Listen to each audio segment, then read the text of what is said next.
Welcome to ETM Analytics and Treasury One's weekly market review. This week, I'm joined by Vichard Cilliers, Treasury One's head of market risk. Thank you very much for joining me. And all the focus ended up on Friday with the US non-farm payrolls. The data, of course, came in soft. It's still not a train smash. It came in at 175K jobs added, but it was compared to the 240 that was expected. That's 240,000 expected. But like I said, softer, yes, but not a train smash. It's really just the tighter monetary policy environment that we're seeing that is really asserting itself on the labor market. And we've been tracking this type of data for a very long time to see when it will finally start showing up, and it seems like it has. And of course, this obviously mixed everything up again. Yeah, it's a good afternoon to everybody. Yeah, it was an interesting figure that came out. Market was very bullish still. This is the lowest number of jobs that's been added in the past 6 months. And also, it created an unexpected rise in unemployment. Unemployment rose from 3.7 to 3.9%. Still below the 4% threshold that they want for full employment, but it's on the rise.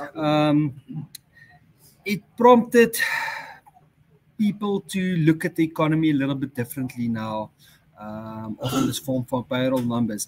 And the cracks that we spoke about previously in the past 2-3 months is definitely starting to show up now with this non-farm payroll number. That US exceptionalism that everybody's been owning is probably starting to wane. And the data going forward will be very interesting to see how that will impact how the US economy is going forward.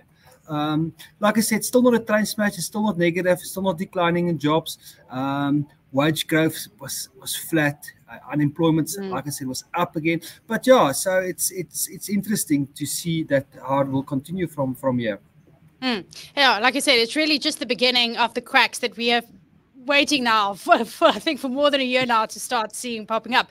Then we would jump to the City Economic Surprise Index, which for the first time since beginning 2003 has moved into negative territory.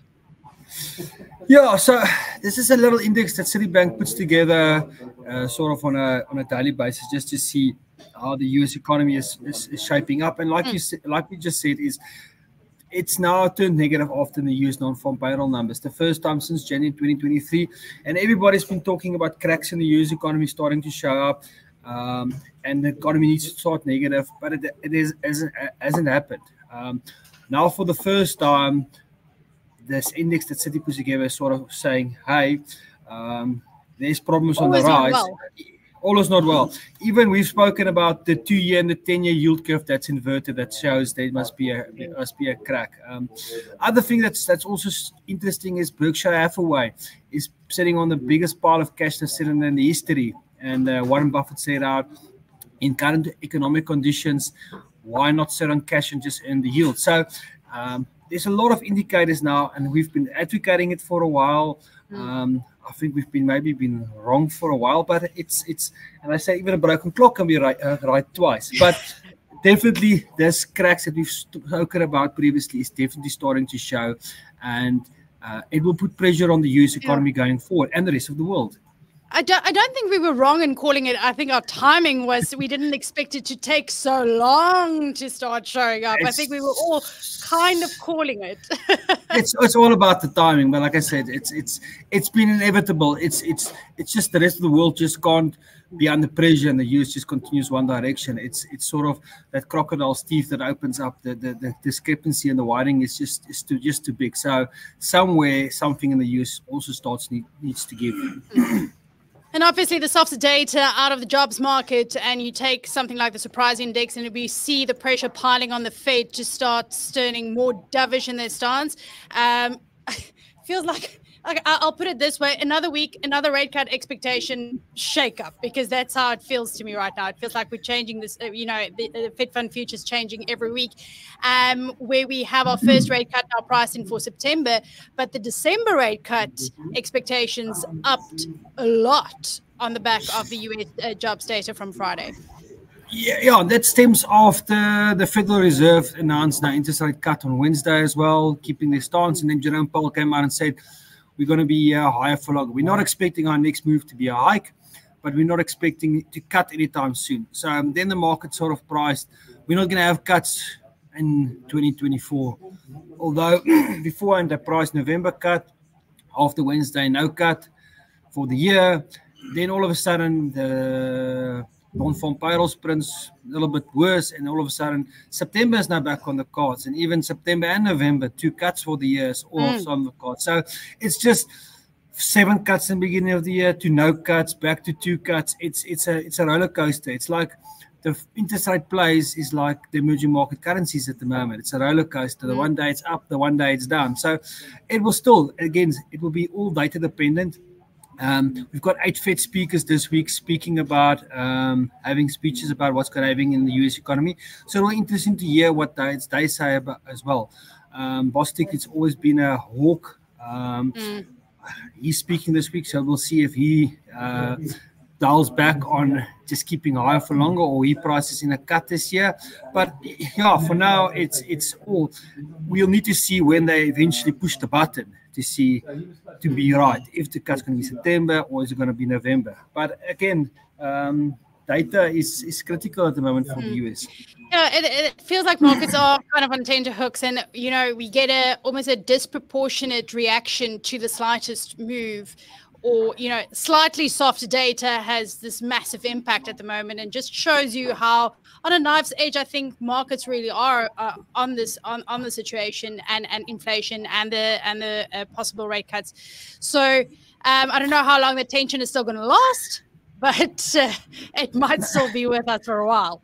No, definitely, like you said, it's all of a sudden next week we get inflation data again. It prints higher again. Everybody says no, higher for longer, and they price out the September rate cut again. Then be back to 1 cut in November. So geopolitical risk is we haven't spoken about it in the last 2 weeks because there hasn't been much on the geopolitical fronts, been quiet. But that just needs to flare up again, and then it's a different scenario. So it's also headline driven at the moment. It's so difficult to see where it's going to go. It's until we see some certainty in the actions that's going to happen, then we'll know where the market really wants to go. But for now, markets expect the Fed to turn softer, at least sooner than we expected last week. So the emerging market currencies are all smiling. The Rand, it definitely gained some momentum on the back of that last week. Yeah, no, definitely. So we saw the Rand this morning is trading at below 1850 again, 1847. We went all the way back from 1920 to 1850 in a couple of days, 3 or 4 days. Big move again. Rand was the leading emerging market, and that's just a factor from the dollar is on the back foot a little bit. The euro jumped, the pound jumped. The yen came all the way back from 160 to 154. So a little bit of dollar weakness, and the rest of the market rallies. And again, it's just as soon as the Fed pivots, the dollar will come under pressure. So we still 1820, 1920 in the short term until anything gives. Obviously, there will be a lot of interest in the Rand and the next 3 or so weeks in the run up to the election and what's going to happen there. I see this morning there was an Ipsos poll that came out, and it all depends on what the voter turnout is going to be. They say low voter turnout, the ANC is going to perform well. Higher voter turnout, the ANC is going to perform poorly. So we'll need to see it. We definitely expect the volatility in the currency in the lead up to elections and the results afterwards, and to see who the ANC is going to form a coalition with. So for now, importers must definitely look to cover themselves in the short term at these kind of levels will be our... It is. Just to add on, because there's obviously uncertainty leading up to the elections on the 29th of May, and I've said this previously, but just to highlight again that uncertainty might last well into a week and a half, maybe even 2 weeks after the 29th of May, depending on when the first sitting is called, when the new MPs are sworn in. And as soon as they're sworn in, they get to vote for a new president. And then we will see a definitive coalition line emerging. And that can happen, like I said, 2 weeks after the post-election. So there's still some big room for a lot of uncertainty to play out over the next month and a half even, if anything happens. But Vichard, I think we will catch up again on Monday. Not very big data movers this week. They could see another rate cut shake up, but who knows? No, like I said, the only big things this week that really needs to worry us is initial jobless claims out of the US on Thursday, and then that Fed speakers. That's the main culprits this week. It can be move the market. So for now, it will be all driven by what happens in the dollar. But yeah, we'll chat next week again. Thanks, Marie.